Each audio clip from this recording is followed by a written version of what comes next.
Pilipino na bumaba ng taxi.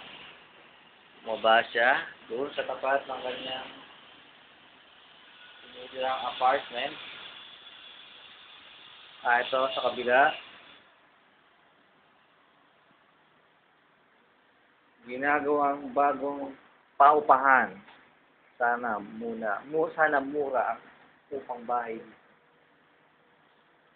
Yan ang road dito sa Bor Dubai. Walang traffic. Karamihan dito taxi at mga private car. Malamig pa rin ang panahon. Hindi pa summer, pero sikat ng araw matindi.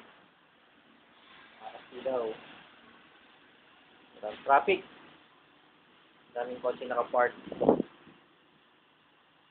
Linis ng kalsada, walang basura.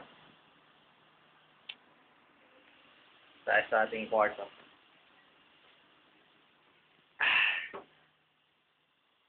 Dito malamig.